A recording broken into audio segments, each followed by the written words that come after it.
Entrar a los 60 años. Reflexión personal. Un año más de vida, un año más de experiencia, es una acumulación de tiempo que se ha vivido, mas el cambiar de década me hace tener que meditar y darme un momento de reflexión. No es cualquier cumpleaños, sino es un momento de inflexión y de expectación. El terminar 6 décadas de existencia y comenzar a pertenecer al grupo de personas que son consideradas mayores y que ya tienen privilegios sociales, me hace detener la loca carrera que se convirtió en mi estilo de vida y replantearla evaluando los esfuerzos y logros que en verdad he obtenido, porque creo que es tiempo de replantearme mi forma de vida y entrar en la conciencia de lo que va a ir pasando conmigo en lo que sigue de vida. La fuerza de voluntad, la determinación y el coraje me han hecho llegar con un estado de salud e integridad mental bastante bueno,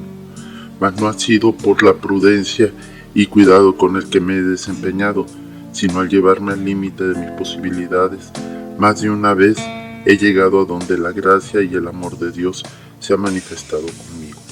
puesto que me ha hecho salir una y otra vez de los riesgos en que he incurrido.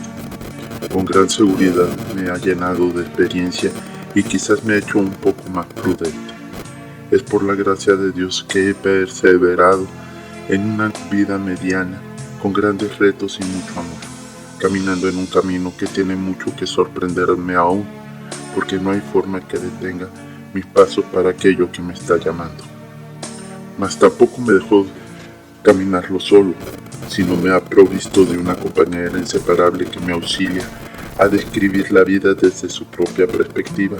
y me muestra el amor con su propia vida.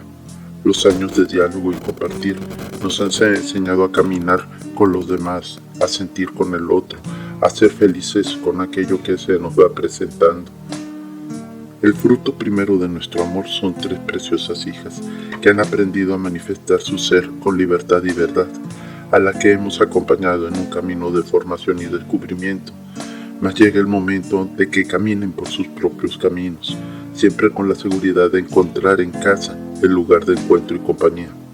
El llamado de Dios a servirlo es un punto de gran reflexión, pues si bien es una fuente de realización y de felicidad al servir al que necesita y al que sufre, también es una fuente de dolor y tristeza al sentir la humanidad tan pobre y mezquina,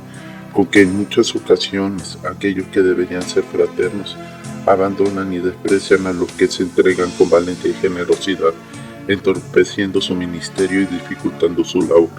siempre cuestionando y ridiculizando los esfuerzos que realizan al servir a los demás.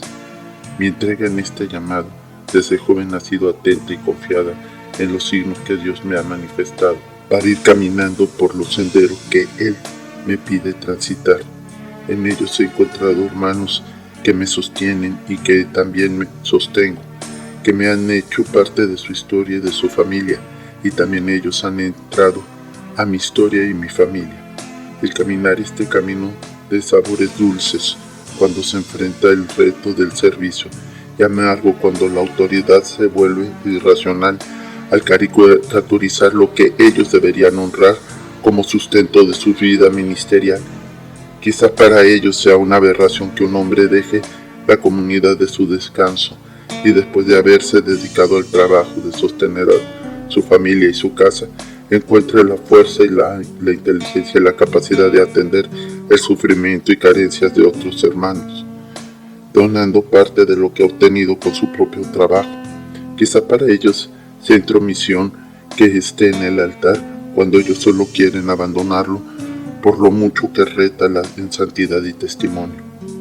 Hoy cumplo 60 años y comienza una etapa más en la vida, en la familia, en el ministerio y sobre todo en la vida conyugal. Espero que cada día